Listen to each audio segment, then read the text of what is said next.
हरियाणा के वरिष्ठ आईपीएस दिवंगत वाई पूरण कुमार को क्या मिल पाएगा न्याय?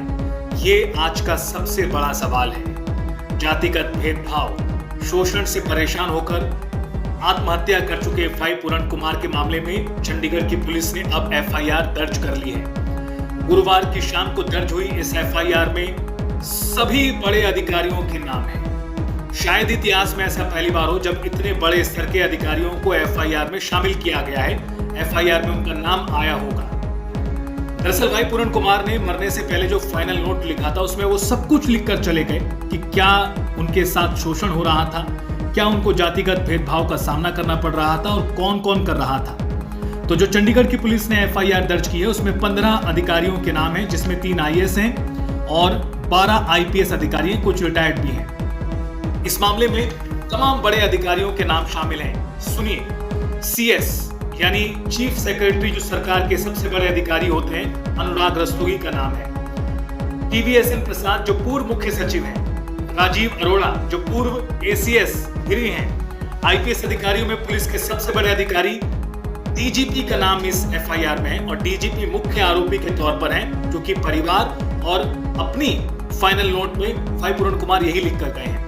मनोज यादव जो पूर्व डीजीपी हैं, पीके अग्रवाल जो पूर्व डीजीपी हैं, रामचंद्रन आईपीएस उनका इसमें नाम है। इसी तरह से संदीप खिरवार एडीजीपी, अमिताभ ढिल्लों एडीजीपी, संजय कुमार, माटा रवि किरण, शिवाज कविराज, ये तमाम पुलिस के अधिकारी हैं। पंकज नैन आईजी अंबाला, कुलविंदर सिंह आईजी, नरेंद्र बिजरानिया जो रोहतक के एसपी हैं। डीजीपी और रोहतक एसपी को मुख्य आरोपी इस पूरे फाइनल नोट में बताया गया है।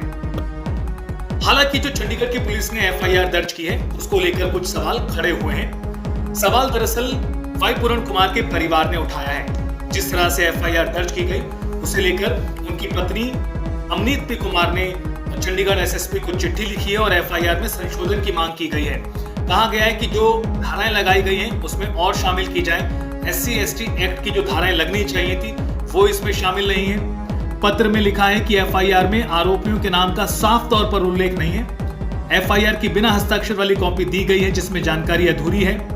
इसके अलावा उन्होंने कहा कि जो सुसाइड नोट वाई पूरण कुमार के हवाले से मिला था वो पुलिस ने नहीं सौंपा है। इसके अलावा जो सुसाइड का ट्रिगर पॉइंट था वाई पूरण कुमार के मामले में, डीजीपी शत्रुजीत कपूर और एसपी रोहतक नरेंद्र बिजरानिया, उनके नाम का उल्लेख नहीं है। सभी आरोपियों के नाम कॉलम नंबर 7 में लिखे जाने चाहिए और तुरंत एफआईआर में संशोधन किया जाए। देखना होगा कि कब तक इस पर संशोधन होता है, लेकिन एफआईआर पर एफआईआर के ऊपर भी सवाल उठाए गए परिवार की ओर से।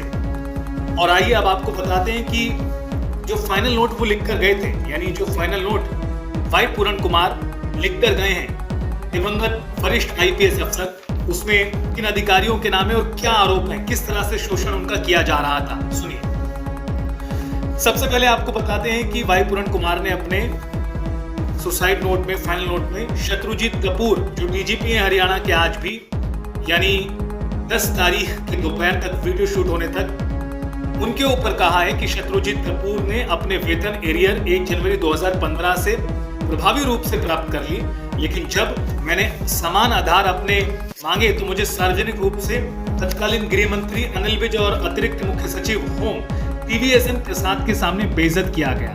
मेरा एरियर रुकवा दिया गया। झूठे मुकदमे, झूठे आरोप मेरे ऊपर लगाए गए। सरकारी वाहन के लिए अतिरिक्त शर्तें थोपी गई। संजय कुमार एडीजीपी 1997 बैच के अधिकारी, उनके ऊपर आरोप है सार्वजनिक रूप से अपमानित किया, झूठे आरोप लगाए। पंकज नैन आईजीपी 2007 बैच, आरोप मानसिक रूप से प्रताड़ित किया गया, झूठे आरोप लगाए। इसी तरह से कला रामचंद्रन आईपीएस 1994 बैच, उनके ऊपर आरोप गुरुग्राम में संयुक्त पुलिस आयुक्त के पद से ट्रांसफर के बाद झूठे मामलों में साजिश रची। शिवाज कविराज आईपीएस 1999 बैच, गुरुग्राम में पोस्टिंग के दौरान झूठी शिकायत में शिकायतकर्ता। इसी तरह से मनोज यादव जो पूर्व डीजीपी हैं हरियाणा के, उनके ऊपर आरोप अंबाला में एक पुलिस थाने में मंदिर जाने के बाद जातिगत भेदभाव और मानसिक उत्पीड़न का दौर वहां से शुरू हुआ। इसी तरह से पीके अग्रवाल पूर्व डीजीपी के ऊपर आरोप, बैचमेट थे लेकिन उसके बाद भी जाति आधारित मानसिकता का उन्होंने उत्पीड़न किया। इसी तरह से टीवीएसएन प्रसाद, राजीव अरोड़ा और एडीजीपी अमिताभ ढिल्लों पर भी ये आरोप लगाए गए हैं कि इन तमाम अधिकारियों ने परेशान किया, शोषण किया और अंत में उन्होंने अपनी जान दे दी। पुलिस ने एफआईआर दर्ज कर ली है। किस तरह की कार्रवाई होगी, ये सबसे बड़ा सवाल है, क्योंकि अभी तक एफआईआर के बाद आगामी एक्शन पुलिस क्या लेती है, इस पर भी नजरें बनी रहेगी। परिवार हालांकि संशोधन की मांग कर रहा है, कह रहा है कि एफआईआर को और सख्त किया जाए। इस बीच हरियाणा सरकार के ऊपर निशाने साधे जा रहे हैं, दबाव लगातार बढ़ता जा रहा है। इस मामले को लेकर तमाम नेता, राष्ट्रीय नेता खुलकर इस मुद्दे पर अपनी बात रख रहे हैं। कांग्रेस पार्टी के राष्ट्रीय अध्यक्ष मल्लिकार्जुन खड़गे, जो खुद एससी समाज से आते हैं, उन्होंने लिखा, भाजपा का मनुवादी तंत्र इस देश के एससी, एसटी, ओबीसी को और कमजोर वर्गों के लिए अभिशाप बन चुका है। परिवार के प्रति मेरी गहरी संवेदनाएं हैं। पिछले 11 वर्षों में इस देश में भाजपा ने मनुवादी मानसिकता इतनी गहरी कर दी है कि एडीजीपी रैंक के दलित अधिकारी को भी न्याय और सुनवाई नहीं मिलता। राहुल गांधी, कांग्रेस नेता राहुल गांधी, उन्होंने भी इस मामले को लेकर निशाना साधा है। लिखा कि आत्महत्या उस गहराते सामाजिक जहर का प्रतीक है जो जाति के नाम पर इंसानियत को कुचल रही है। जब एक आईपीएस अधिकारी को उसका जाति के कारण अपमान और अत्याचार सहने पड़े तो सोचिए आम दलित नागरिक की स्थिति क्या होगी। कांग्रेस नेता प्रियंका गांधी वाड्रा ने भी सरकार को घेरा है और कहा कि देश भर में दलितों के खिलाफ जिस तरह अन्याय, अत्याचार और हिंसा का सिलसिला चल रहा है वो भयावह है। वहीं आम आदमी पार्टी के दिल्ली प्रदेश अध्यक्ष सौरभ भारद्वाज ने लिखा, बीजेपी सरकार में दलितों पर अत्याचार बढ़ रहा है। देश के मुख्य न्यायाधीश, दलित समाज और बाबा साहब भीमराव अंबेडकर जी को खुलेआम गालियां दी जा रही हैं और इसे उठाया भी नहीं जा रहा।